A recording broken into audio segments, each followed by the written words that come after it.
Polisi menetapkan donatur pemberi jajanan sekaligus pemilik gudang sebagai tersangka dalam kasus keracunan massal jamaah sholawatan di Kediri. Dari hasil pemeriksaan polisi diketahui pelaku selama ini kerap memperjualbelikan makanan dan minuman yang sudah kadaluarsa. Bahkan dari tangan tersangka, polisi mengamankan hampir 30 truk barang bukti makanan dan minuman kadaluarsa. Anik Fatul Fauzia harus berurusan dengan Satreskrim Polres Kediri. Perempuan berusia 44 tahun ini ditetapkan sebagai tersangka setelah melakukan praktik penjualan makanan kadaluarsa. Anik merupakan pemilik toko dan gudang UD3 Putra sekaligus donatur paket makanan yang dibagikan pada jamaah sholawat saat peringatan Maulid Nabi yang menyebabkan ratusan jamaah mengalami keracunan massal. Dari peristiwa itu, polisi saat melakukan pemeriksaan menemukan praktik penjualan makanan dan minuman kadaluarsa oleh pelaku. Apalagi saat penggerbekan di gudang milik pelaku, polisi menemukan ribuan makanan dan minuman yang sudah kadaluarsa.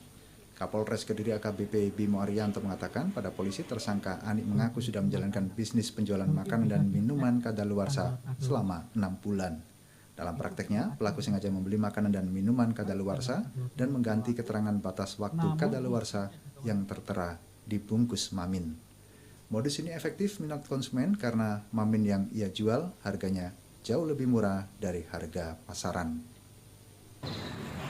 Kita amankan seluruh barang bukti dan kita gelar perkara, akhirnya kita tetapkan saudari AFF sebagai tersangka tunggal sementara dalam kasus kejadian keracunan massal pada waktu sholawatan Maulid Nabi. Apa dan motif daripada kasus ini? Motif sudah jelas bahwa yang bersangkutan menginginkan keuntungan yang lebih daripada bisnis legal tersebut. Sementara itu dari hasil pemeriksaan BPOM, makanan kadaluarsa yang dikonsumsi ratusan jamaah sholawat mengandung bakteri Bacillus cereus dan Staphylococcus sehingga mereka mengalami keracunan massal. Bahkan jika dikonsumsi dalam jumlah banyak, bakteri Bacillus cereus bisa menyebabkan kematian. Dari ke-6 sampel positif mengandung Bacillus cereus, itu yang menyebabkan kejadian KLB keracunan di Kecamatan Badas, di Desa Gereja.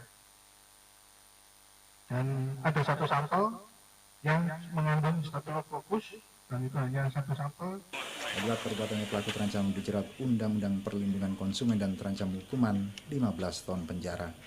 Dilaporkan sebelumnya 155 peserta sholawatan di Kecamatan Badas, Kabupaten Kediri mengalami keracunan usai mengkonsumsi jajanan yang didapat dari pelaku.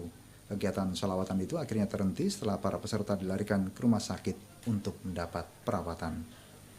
Dari Kabupaten Kediri, Afnan Subagio, iNews melaporkan.